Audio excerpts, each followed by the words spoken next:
Hello, everyone, and welcome back to Ahead of the Curve, the podcast where we talk to the sharpest minds in the commodity markets about the trends shaping the future of trading, risk, and strategy. If you're new here, Ahead of the Curve is brought to you by Loqsea Technology. We're a front office CTRM platform built specifically for commodity derivatives traders. Whether it's energy, metals, or emissions, Loqsea helps trading desks ditch the spreadsheets and legacy systems by offering real-time risk, fast onboarding, and full transparency across P&L, VAR, and other key risk metrics. We're proud to be building Loqsea in partnership with the industry, and this podcast is part of that journey. Each episode, we sit down with traders, analysts, lawyers, technologists, and anyone with an edge to explore what's really going on behind the headlines and what it means for the markets. Today, I'm joined by Giacomo Prandelli, a physical metals trader, commodity markets commentator, and the voice behind the merchant news. It would be really great to hear it from the horse's mouth. I know you have a very impressive background, Giacomo, so if you could give a little intro to yourself, that'd be great. Hello, hi everybody. Thank you, Lauren, for having me here today with you. So I present myself, so for who doesn't know me. My name is Giacomo Prandelli. I am a physical trader in the metals field. I'm located in Switzerland, in the Lugano, so the Italian part of Switzerland. My job is basically to sell physical metals such as zinc, copper, nickel, and also to hedge those positions. So, for instance, my client, every time they want to buy some tonnages of copper from South America, they buy the physical part and they ship it, for instance, to Europe. And my job is to arrange everything, but also to manage the risk. And at the same time, also hedge their position. So if the price, let's say the physical price and the financial price on the stock exchange are going up, that's good for them, but at the same time, they need to cover them on the stock exchange, for instance, the LME or the CME. So I also open a short position for them on the stock exchange. And for that, if the price is going down, I cover them. So every time the price from the time that they bought it in, for instance, in the mine in South America is going to Europe, we need a few months, let's say 1 month, 2 months. And in that specific time, the price will go let's up dive or into down, the kind of the and core focus of this episode and answer this critical question, which is how are traders navigating both the macro and micro forces across the markets at the moment. It's a super interesting landscape at the moment. So let's get into it. So let's kind of start with the macro. So how do you think about positioning in the oil market right now? What's a signal and what's a noise? Like we've seen Moody's recent US credit downgrade, the IE demand slowdown. What do you think? And what's your kind of take? Yeah, so I think this is a very interesting question. Maybe I didn't explain everything at the beginning. So also like me, as a trader, I also get involved in all the commodities, so not only metals. I'm talking also about oil and natural gas. That's why I speculate a little bit with my company. When we see that there are some interesting positions, we do also this. It's not physical, it's just on a paper, let's say. But that's why we also like to focus in other commodities, since we are very focused in this field. Regarding oil, at the moment is a very hot topic. So we need to do a little recap. So last year when Trump won the election, so one of the first statements that he did was about the oil price. So he was very serious about the fact that he wanted the oil price to go below $60 per barrel. Here we need to specify, so we're talking about WTI, not Brent. So Brent is the oil that is coming from Northern Europe, and the WTI is the US one.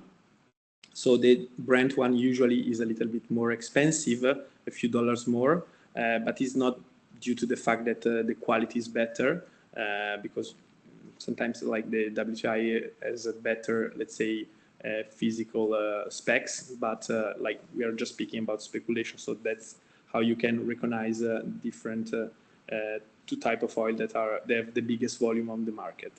So speaking about the WTI, Trump was serious about the fact that the price should go a little bit down because last year was very high, like also around $70 per barrel. And they say, okay, one of my mission is to decrease the price of the oil because it's very important for the inflation, for the economy of my country. So lower price of oil is better for the economy and also for the spending of the inhabitants of US. So at the beginning, let's say that it was a little bit tough for him to reach this mission because the market decided to not listen to him, and actually the price went up. But recently, speaking also about macroeconomics event, something is moving. Something is moving because he's trying to speak with OPEC.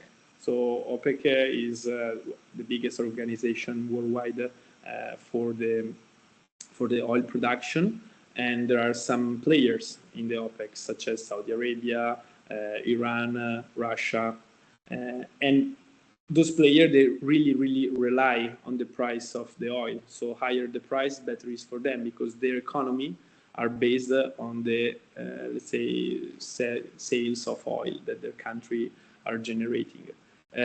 So that's why also speaking about Russia, one of the key players of the OPEC, they really need the oil price up. It's very important for them also to let's say take care of all the payment that they need to do for the war that are having in Ukraine. And one of the key mission of Trump also lowering the price of the oil is that, thanks to lower price of oil, Russia will not have any more the means to pay for their army.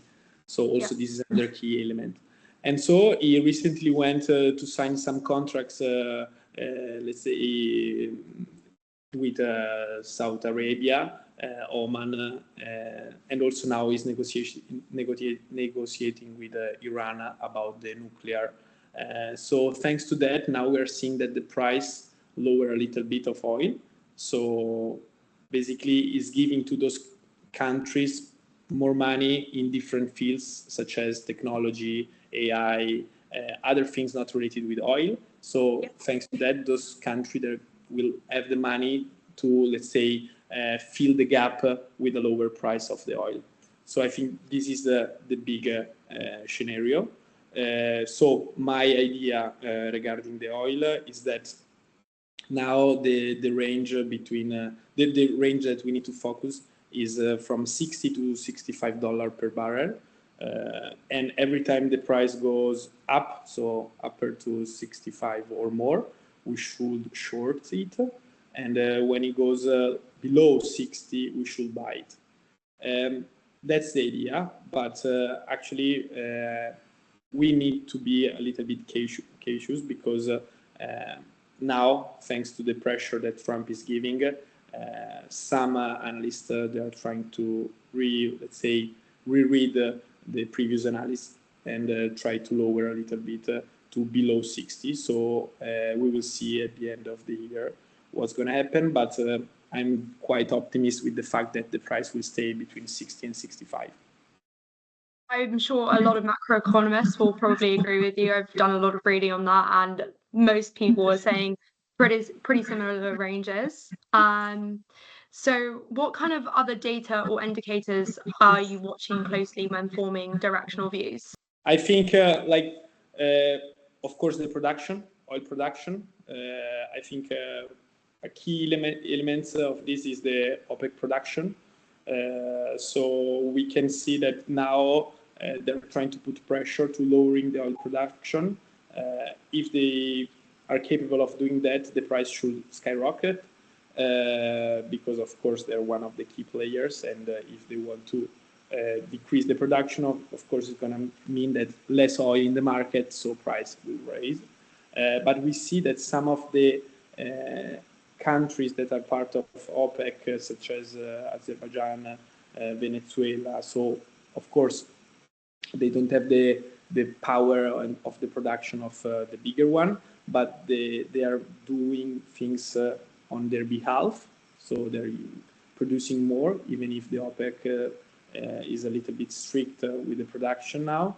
So since there are some instability between the key players, key members of the OPEC, I think now we cannot take seriously the prevision of the production. We just go month by month and see what they really are doing.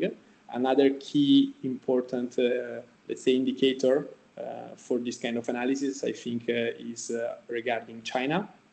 So China is the number one player in manufacturing.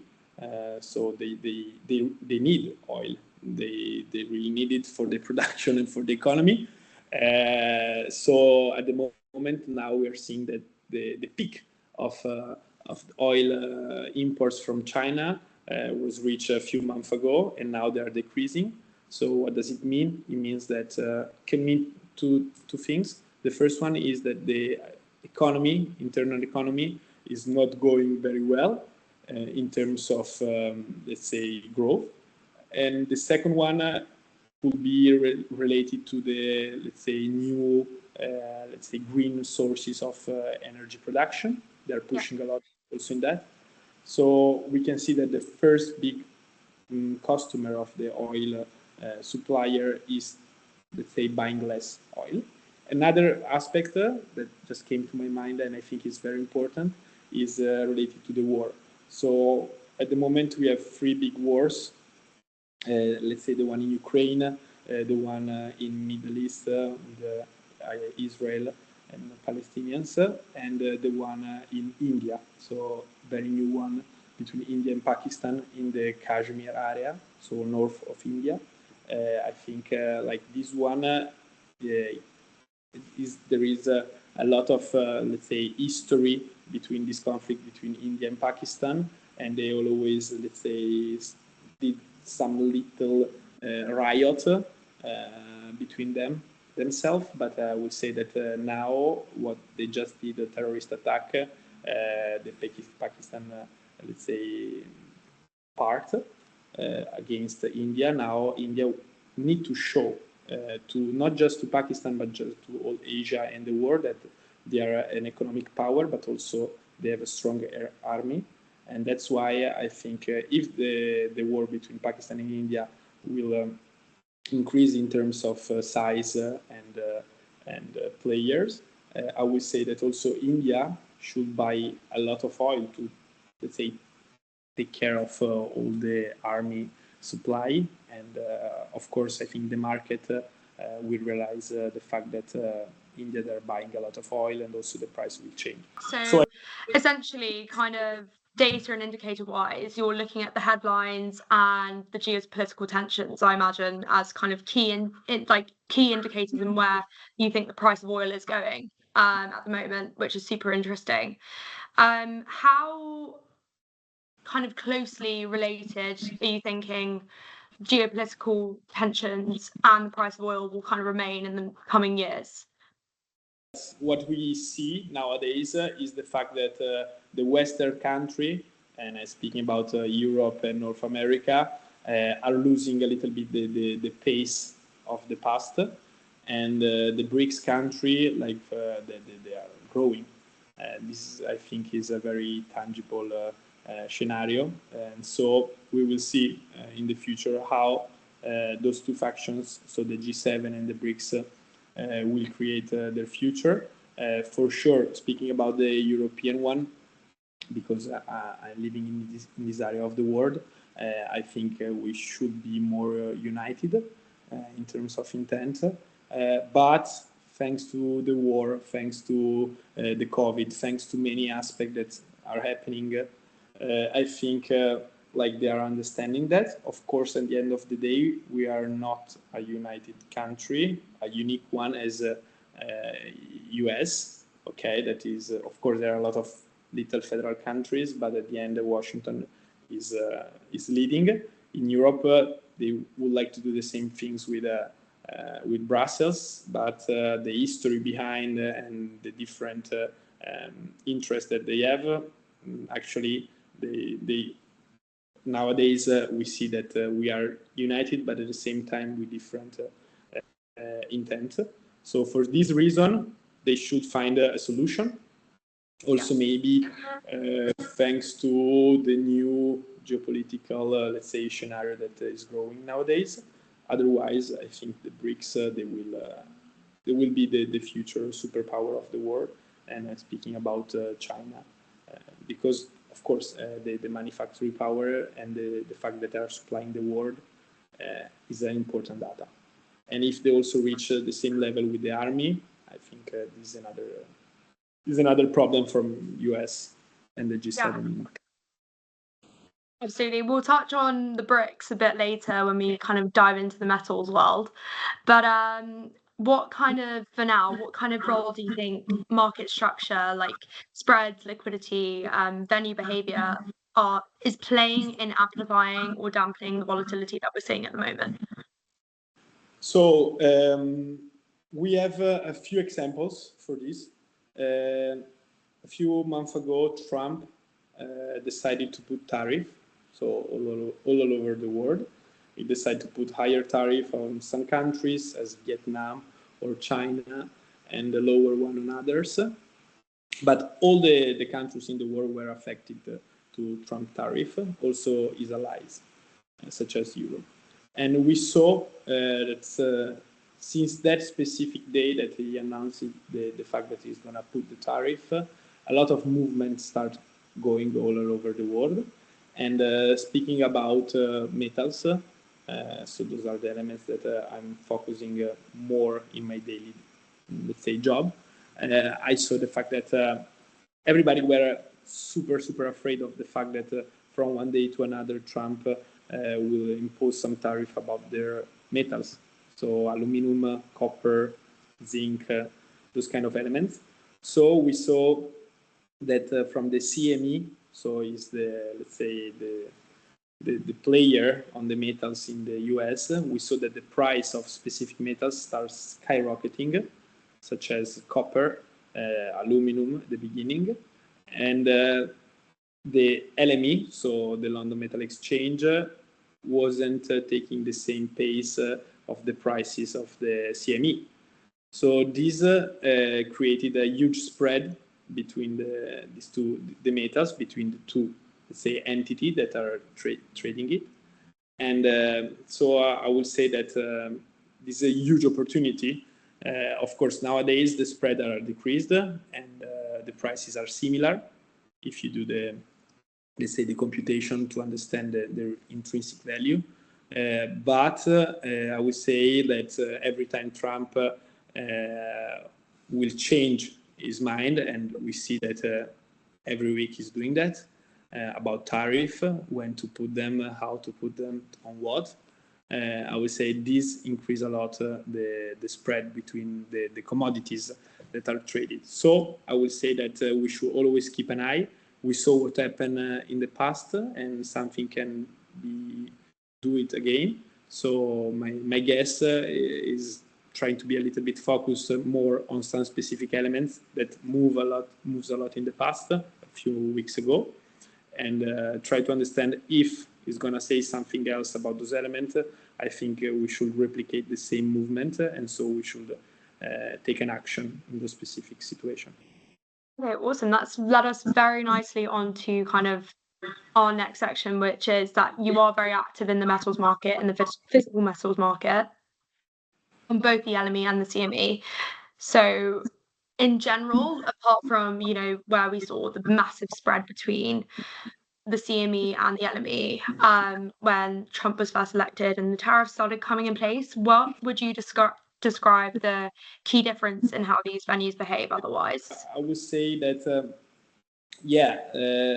focusing about LME, so I think we are realizing the fact that LME is the key, let's say, entity when we speak about metals, all right?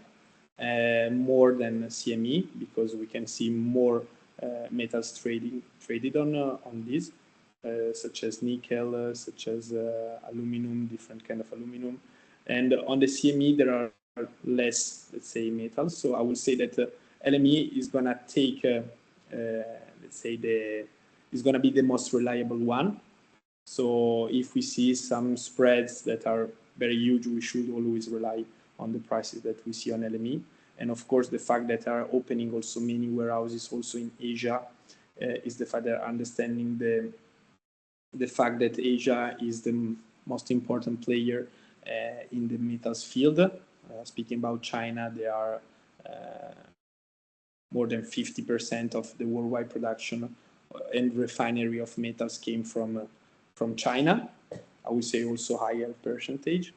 And the fact that LME is very linked also to the Asian market, we need to understand that, of course, those are the big player nowadays. And when they do some big moves, always came from them, not from the European or the US market.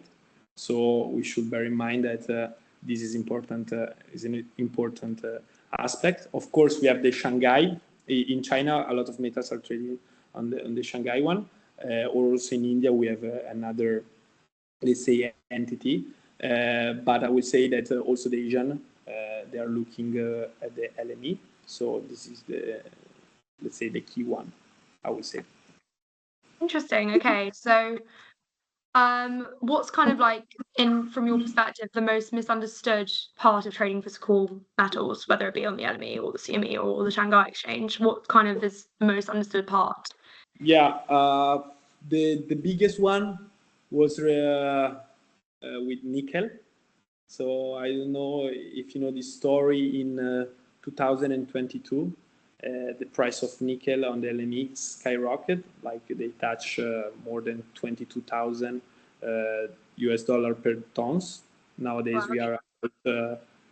we are about 15 or 16,000, and LME wasn't able to not cluster but to do the custody service for all the traders that were trying to put their position. And so this was a big crash because the LME decided to shut down for one day and reopen the day after and to close all the position because it wasn't able to do that. Of course, nowadays LME became more solid, more structured, understood those kind of speculating activity. Yeah. But I will say that nowadays there is a huge battle also in the same element. So nickel is not the most famous one. I would say it doesn't have the same volume of aluminum or copper, but there are a lot of hidden, let's say, hidden war against the producers, against the hedge funds that are speculating, against traders. So when we put all these players together, we came up with sometimes the winning of one of them or another of them. And in nickel, what we see nowadays is that there are a lot of pressure on the price. So they're trying to push down the price since more than 1 year. The price for the producer to be capable of producing the nickel and sell it is about 16,000 US dollar per ton. And nowadays the range of the price is like that. It also came a little bit down, so lower than 16,000, around 15,800 US dollar per ton. And why this is happening? Not because the demand isn't there, because actually the demand is there. And nickel is a very, let's say, interesting and let's say valuable product for the transition for the EV. So in those kind of industry is well renowned for battery. So they're using it for that. So the demand is there. But the producer, so Indonesian producer of nickel, that are the biggest one worldwide, they have the mines, they have the refinery, and they're owned by the Chinese. So they're not really Indonesian, but they're owned by the Chinese. They're trying to push down the price. Why?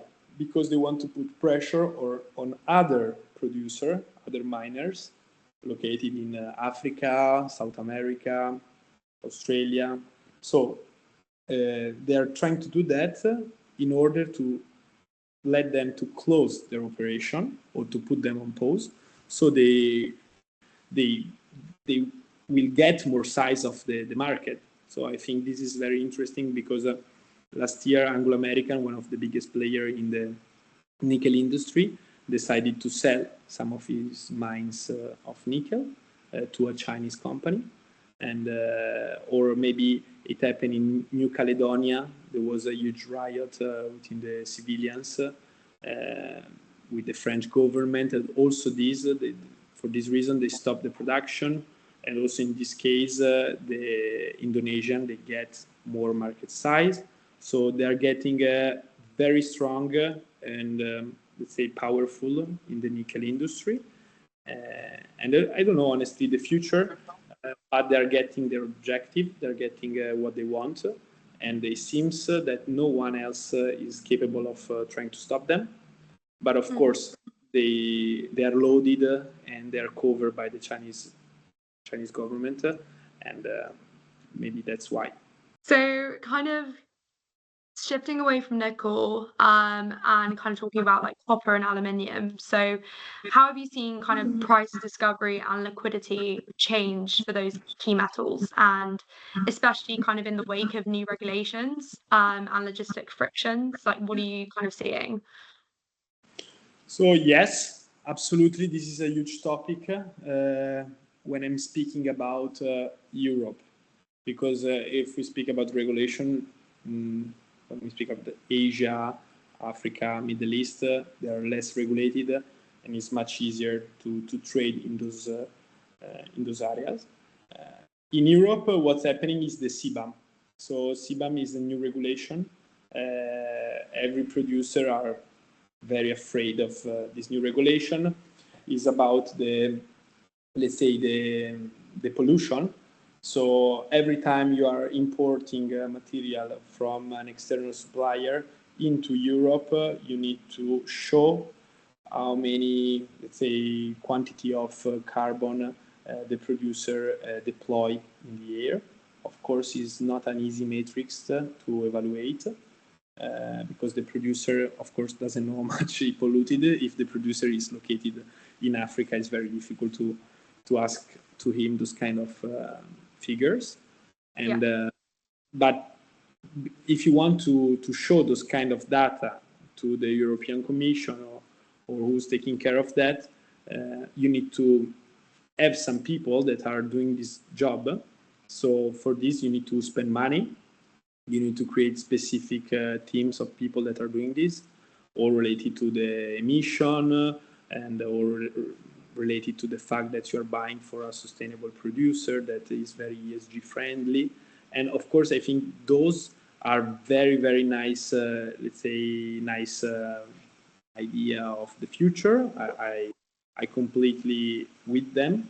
But the fact is that for the European producer of steel or of brass, copper brass or other product, it's going to be very expensive, okay, to buy those elements and create their product.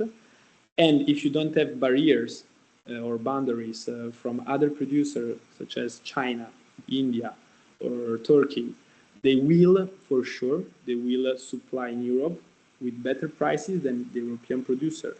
So at the end of the day, the European producer, they're gonna sink or they're gonna have some problems for sure, and the others they will sell everything in their country. So I think this is a huge problem. So we have two options. In one end, the European Commission should start to put more boundaries, as the US is doing, to protect them. Or the other way, say, okay, we should stop with all this ESG environmental stuff, and we should go back to the previous path that we were using. So from my point of view, they already did a lot, they already invest a lot. So the best way should be, okay, we should put some barriers and we should support the European producers. Kind of diving into a little bit into that further. So how are you managing the interplay between kind of physical positions and hedges, especially kind of in these conditions? So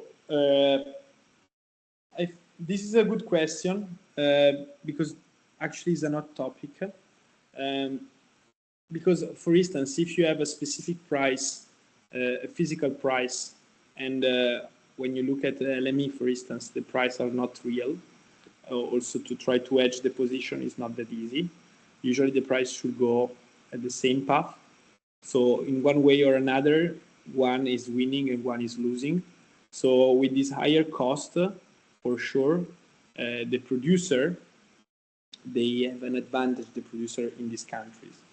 And so the buyer, so they need to rely on the LME price, for instance, copper price on the LME plus a premium, they should face huge problems. So the idea is also that the producer, they should start, because sometimes what happens in the physical market is that not all the players, they are hedging, okay? Just the big players, they can do it, they have the size to do it, or traders like me, that I do it for work. Every time I buy or sell, I hedge my position because I'm managing the risk. But let's say 40% of my clients, they are not doing that. So the idea is that they should start to do that. They should start hedging in order to face those problems and try to also protect themselves to this price. That if you compare the price of today to the price of some years ago before COVID, you can see that now they are going up and down super fast. They don't have like a long period when the price is going down and long period where the price is going down. Actually, it's more a roller coaster nowadays. So also for them, it's quite difficult to manage and to understand how they can hedge, because usually in the past, what they do is to buy and sell. This is the kind of hedging that we are doing. Yeah. But nowadays, they need to start also to hedge themselves on the let's say paper market. So great to hear kind of your insights on that. So lastly, kind of on metals, copper. Everyone loves to talk about copper, so in particular become quite a macro narrative metal. It's really interconnected with oil prices, as we've seen at the moment. So from a green infrastructure standpoint, though, do you buy this kind of super cycle argument? Like, what's your kind of take on that? Yeah, absolutely. I buy this kind of topic because actually they convince me. They convince me a lot, and I saw also the market. So my point of view is that copper is gonna skyrocket. Of course, maybe 40,000 in 1 year is a little bit too far. 40,000 US dollar per ton is too far. I will say that 15, it's okay, it's feasible, because also last year it was reaching this level, or maybe 20, it's fine. But of course, in the long run, we will see copper at 40,000. It will be possible because it's the key element. No one really created the supply in the past for copper. The mines are the one that we know. The biggest player, the bigger mines are located in Peru, Chile, and Democratic Republic of Congo in Africa. So those are the three big players. Of course, the refinery of copper, 70% are in China. So also there they manage everything. But I will say that copper, for sure, the price is gonna be higher and higher because the demand is there, not only for the let's say the future of the electric vehicle, all the infrastructure that we are going to create to reach zero emission. So I would say solar panels or wind energy, but also like when we speak about other utilities that are already here and we are using, that are made in copper, like brass, so copper and zinc, they are there, and the amount of the requests are still there. They are also growing. So for all those information, I would say that the demand for the copper is going to be there, is going to increase, theoretically. And for this reason, there are no new mines. Of course, they are trying now. They just realized the fact that they need more copper concentrate, more minerals, but you need at least 10 years to develop a new mines. So Yeah. in the meantime, the demand is going to increase and the production is going to be the same. So that's why I completely agree with what you said at the beginning. The question about do you buy that the copper is going to skyrocket the price? Yes. Absolutely. 40,000, Yeah. that's a bit too much. Yeah, that would be interesting to see though, and it would be interesting to see how the kind of the onset market behaves if it does reach that price. But obviously, this is completely speculative. And where are you kind of investing most of your intellectual energy at the moment? So, what kind of are you tracking or testing that? Me, like, of course, fuels. I think everything related with energy is a hot topic now. So speaking about fuels, not only oil, gas, LNG, but also LNG, the demand is going to skyrocket because we cannot buy any more gas from Russia. And when I say we, I'm speaking about European market, cannot buy any more the gas from Russia. So it's gonna the LNG, the liquefied natural gas, is gonna increase. So I think we should take in consideration the supply of LNG in Europe, and also the huge topic about biofuels. I am in love with that. I'm really in love with that because it's green, is very circular, and everything is developing very fast. A lot of incentives from different countries in their own countries to produce more of these, biomethane, biogas. The fact that now they want to put high standards for these new biofuels in everything. So they want biofuels in everything, from the jet fuel, from the fuel for the truck transportation. So they are putting higher and higher pressure on the previous way of using the normal oil or gas. Now they want to use, let's say, green one. So I think biofuels is a very hot topic. And the second one, of course, is related with metals. Because, of course, we cannot switch completely from fossil fuels to net zero, so solar energy and wind power. But I think that in the future, this is a very utopistic way of thinking about energy and how we will get the energy. I think everyone will be capable of producing his own energy. So when I'm speaking about solar energy, like now you can see that houses, they have their own solar panels, or maybe wind. So I think in the future there will be more people capable of producing their own energy. So they will democratize the energy in terms of also prices. And I think metals, they will be crucial to create all the infrastructure. Absolutely. And so I think metals will be bigger and bigger in the future, such as also cobalt, lithium. Those are interesting. And the last one, I think, is related to batteries. So we don't have a reliable solution nowadays. They are trying to get the best batteries to storage the energy. Is not easy. Is a tough quest, but I would say that they should get it. It's just a matter of time. Awesome. Yeah, that's a really interesting take on things, especially with energy security. I'm quite interested in that perspective. We can chat after. And finally, kind of for newer traders listening, what advice would you give them about building a real kind of edge in commodities today? So, hedging is crucial.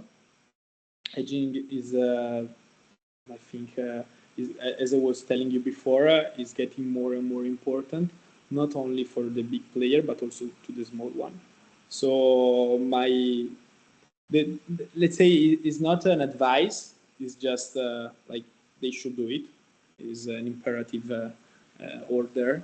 they should start getting the capabilities or the idea of the fact that they should be able to hedge themselves.